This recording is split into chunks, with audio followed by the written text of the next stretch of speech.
Entah ya, kalau dari penuturan kemudian kita bandingkan dengan kebiasaan di masyarakat kita, nah di mana kalau ada roh gentayangan, saudara kan biasa kita panggil ini hantu ya. Nah ternyata ini roh Fakih Muqaddam ini juga bisa dikategorikan atau disebut sebagai hantu, saudara. Dan hantu ini tidak pernah meninggalkan Masjid Ba'alawi. Serem. Masjid bukannya dipenuhi malaikat ya yang membawa keberkahan ya dari Allah. Ini mah malah jurig.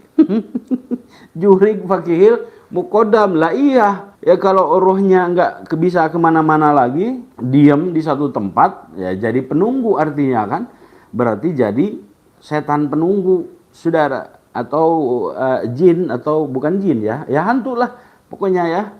Karena cerita mereka mah nggak bisa lepas dari khurafat, dari tahayul. Ya teman-teman, ini saya baca dari kitab Membongkar Ajaran Khurafat Habaib Ba'alawi yang disusun oleh Abdul Aziz Jazuli LC MH dan Kiai Haji KRT Nur Ihya Hadi Negoro ya Gus Aziz dan Kiai Nur Ihya. Ini di halaman 288.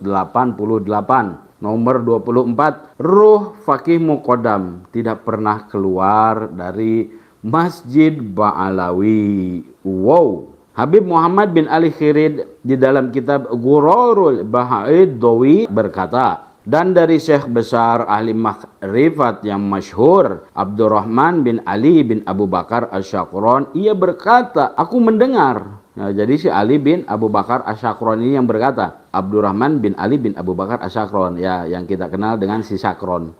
Aku mendengar ayahku Habib Ali bin Abu Bakar Asy-Syakron berkata, sesungguhnya roh dari Sayyid Syekh Al-Faqih yang suci, yakni rohnya Habib Muhammad bin Ali atau Fakih Muqaddam, tidak pernah keluar dari masjid sama sekali, saudara. Tidak pernah keluar ruhnya si Fakih Muqaddam itu dari masjid, yaitu Masjid Ba'alawi, saudara. Serem. Siapa yang pernah mengunjungi Masjid Ba'alawi? Barangkali di sini ada ya, mantan kibin atau kibin yang pernah berkunjung ke Tarim, berkunjung ke Masjid Ba'alawi. Nah disitulah ternyata ditunggui selama-lamanya ini oleh roh dari Fakih Muqaddam, saudara. Nah, perkara roh Fakih Muqaddam ini urusannya seperti apa, teman-teman? Jadi kan kalau bicara ruh artinya yang membicarakan orang yang sudah meninggal ya. Dan dikatakan oleh ayahnya si Sakron, bapaknya si Sakron nih yang ngomong ya teman-teman, bahwa roh dari Fakih Muqaddam itu nggak pernah keluar dari masjid sama sekali. Ya, kuncen, jadi kuncen masjid. Ya, kalau kuncen masjid dalam artian merbot, itu mah kita tahu ya, dimanapun masjid biasanya ada, dan orang yang masih hidup, kan begitu merbot mah ya. Nggak mungkin merbot hantu ya, ini jadinya nggak jelas nih, ini jadi merbot atau gimana si Fakih Muqaddam ini, karena bentuknya itu sudah dalam bentuk ruh, artinya sudah meninggal. Nah pertanyaannya, Fakih Muqaddam itu kan ada makam. Beliau kan dikatakan makamnya itu ya sering dikunjungi oleh Rasulullah, bahkan ya roh Rasulullah itu sering mengunjungi, sering nongkrong di makam Fakih Muqaddam. Nah, sementara Fakih Muqaddamnya sendiri di dalam Masjid Ba'alawi. Ini maksudnya mau ngeprank apa?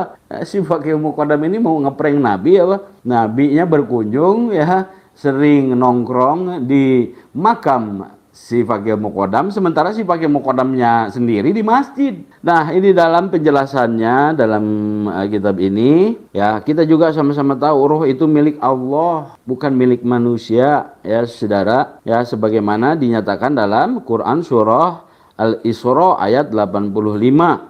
Dan mereka bertanya kepadamu tentang roh. Katakanlah, ya maksudnya katakanlah wahai Muhammad ya, Allah menyuruh kepada Rasulullah untuk mengatakan, roh itu termasuk urusan Tuhanku dan kalian tidak diberi ilmu tentangnya kecuali sedikit saja, saudara. Rasulullah aja berkata seperti itu. ketika berbicara tentang roh. Rasulullah nggak tahu, kecuali ya sebatas yang diberikan khabarnya, ya, difirmankan oleh Allah, diwahyukan oleh Allah kepada beliau Shallallahu Alaihi Wasallam. Selain itu Rasulullah tidak tahu, dan Rasulullah bukan orang yang so tahu, nggak kayak Habib. Habib mah so tahu semua, ya, roh, masalah roh. Ya, dan ini juga menegaskan roh adalah urusan Allah, bukan sesuatu yang bisa diklaim menetap di tempat tertentu, saudara, kecuali di tempatnya di mana, yaitu di alam barzah, ya, sebagaimana yang sesuai dengan dalil. Saudara, nggak bisa roh si fulan itu nongkrong di pohon rambutan rumah orang tuanya misalnya, ya.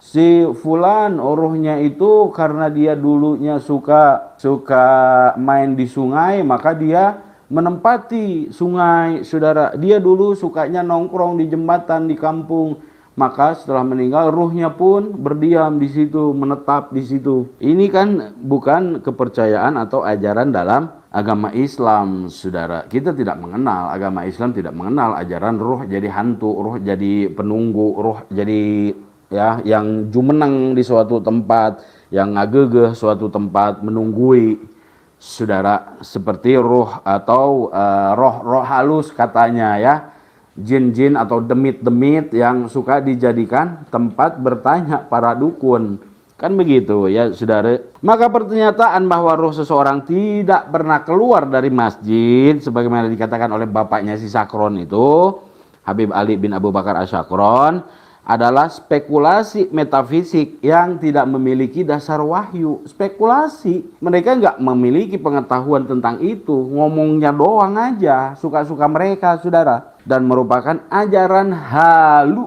saudara, yang diajarkan di dalam kitab-kitab Ba'alawi. Dan kisah ini diceritakan oleh Habib Muhammad bin Ali Khirid di dalam kitab Ghurarul Bahaidowi, saudara, ya ikhwan, saudara. Inna lillahi wa inna ilaihi raji'un. Kita berlindung kepada Allah dari godaan orang-orang halu ini, saudara.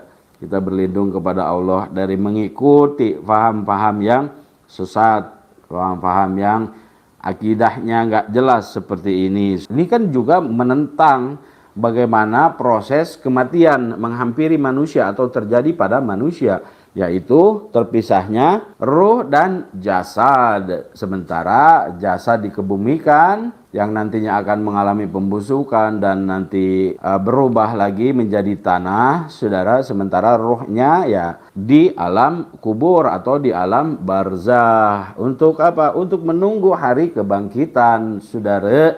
Ini bertentangan. Jadi bagaimana status kematiannya? Seharusnya kan, ya, semuanya dikumpulkan di alam barzah, saudara, bukan menempati tempat-tempat tertentu. Apalagi ini katanya mendiami masjid, berarti, saudara. Bagaimana dengan ketentuan Allah? Bagaimana dengan ketetapan Allah? Di mana ada pertanyaan-pertanyaan dari malaikat mungkar nakir yang kita ketahui, saudara, man robuka dan seterusnya, saudara. Bagaimana dengan keterangan bahwa ketika seseorang itu amalnya baik, ya, kesolehannya, amal kebaikannya itu lebih berat timbangannya daripada keburukan atau dosanya, maka mereka akan mendapatkan nikmat kubur, saudara.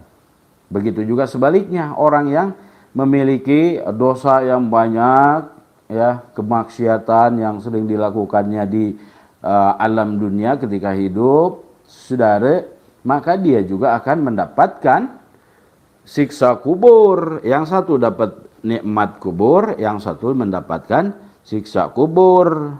Artinya tidak ada sedikit pun manusia memiliki penguasaan terhadap ruh ini, saudara. Jangan karena dibilang ini menceritakan tentang fakir muqaddam, maka, ya, dengan keistimewaannya fakir muqaddam ini bisa mengendalikan ruhnya mau ada di mana. Tidak bisa, saudara. Tidak ada satupun, ya, ajaran dalam agama kita yang mengajarkan seperti itu.